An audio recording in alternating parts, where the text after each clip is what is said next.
Tensions continue to mount between Israel, the US, and Iran, with a lot of people speculating that we could see a strike from the US as early as this week. Meanwhile, Israel is intensifying its strikes on Hezbollah in Lebanon over fears that Hezbollah will attack if the US strikes Iran. Also, Ramadan has begun here in Israel, shifting things on the Temple Mount for the good. Let's get into it. Before we start, I wanted to show you our brand new Strength and Shield tactical tumbler based on Psalms 28, verse 7. It's a nice green color. You can get yours by clicking the link down in the description below. So much of the world has been on edge for the last month since Donald Trump warned Iran of potential action from the United States. Every day brings the possibility of a conflict with Iran that much closer.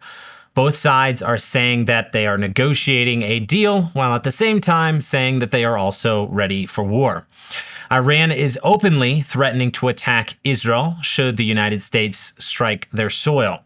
In an interview on CBS, the Iranian foreign minister said that Iranian missiles hit Israel before and they could do it again.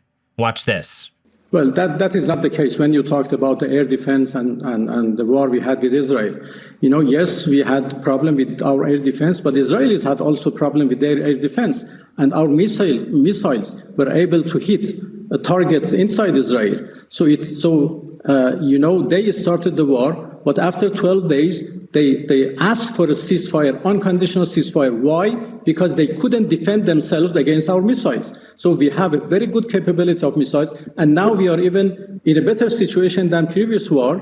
So as a matter of fact, we are in a powerful position to defend ourselves. We know how to defend ourselves. We did it in 12-day war, and we are fully prepared to repeat that if necessary. Well, respectfully, Israel has air superiority over Iran, but let's talk about what you are saying in terms of your... Our missiles have also superiority over the space of Israel. They can hit their targets. They hit their targets in a very exact way, and they can do it again. Iran is claiming that they are in a better position than they were before Israel soundly thrashed them in the 12-day war last summer. It's hard to say if this is actually true or not. Certainly doesn't seem likely. But this could show that the radical regime might prefer a war with the United States than actually signing a deal.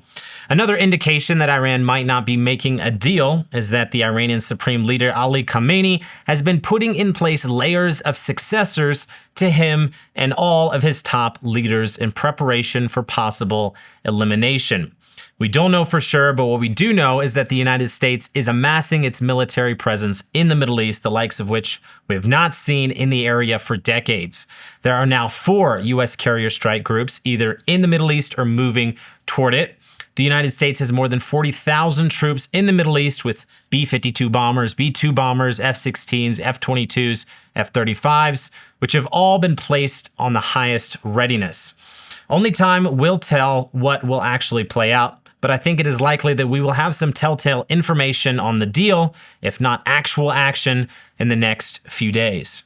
While the threat of attack from Iran remains very real for the nation of Israel, the Israelis are preparing for an attack from another front which is much closer to Israel, Hezbollah in Lebanon. Iran has been pressuring its proxy Hezbollah to directly attack Israel should the US strike Iran.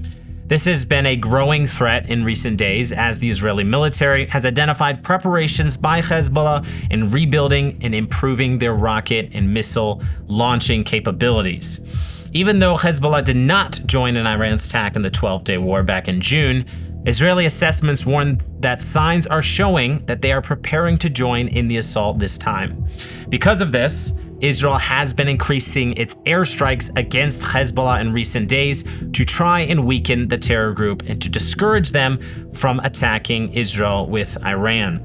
If the US were to strike Iran, the regime has already made it clear that they will attack Israel, and if they do, they will pressure all their proxies in the region to attack Israel as well. Increasing the concern that Hezbollah will attack on behalf of Iran, a new report just came out on Saturday from a Saudi news outlet that the IRGC has effectively taken over command of Hezbollah, with Iranian officials briefing Hezbollah leaders and helping with the rebuilding efforts of the terror group. Israel has been doing its best to stop any attempts by Hezbollah to rebuild and rearm, and have carried out hundreds of strikes against those attempts since the ceasefire in November of 2024.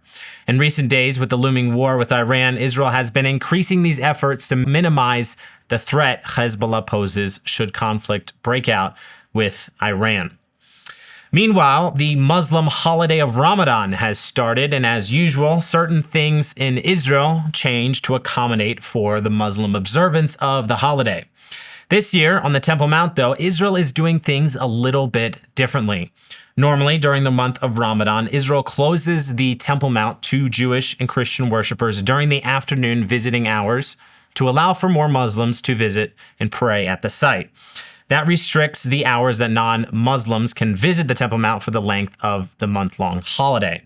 This year, to offset the restrictions on Jews and Christians, Israel is extending the visiting hours in the morning by an hour. Now, this may sound trifling, but historically, every little change that Israel has made on the Temple Mount has caused a firestorm of international criticism and fury. So, this is a big step in Israel asserting its sovereign control over the holiest place of the Bible by maintaining that Jews have more opportunity to visit during the Muslim holiday. This is one of many moves in recent months that we have seen a little bit more freedom of worship for Jews and Christians on the Temple Mount. For the first time in many, many years, Jews are now allowed to bow down and worship in certain parts of the Temple Mount, and can even now bring up pre-approved prayer sheets to pray while on the Temple Mount.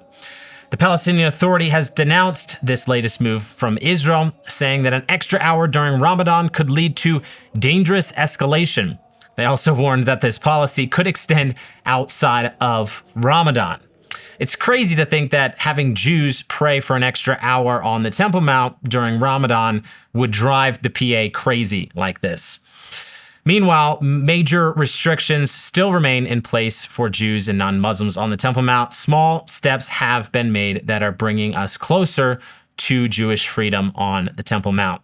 Let's pray that the prophecy in Isaiah 56:7 will soon be fulfilled, where it says, "Even them I will bring to my holy mountain and make them joyful in my house of prayer. Their burnt offerings and their sacrifices will be accepted on my altar, for my house shall be called a house of prayer for all nations." That's it for today, guys. Thanks for watching. Don't forget to grab one of your very own Strength and Shield tumblers. Just click that link down in the description below. And as always, thanks for watching.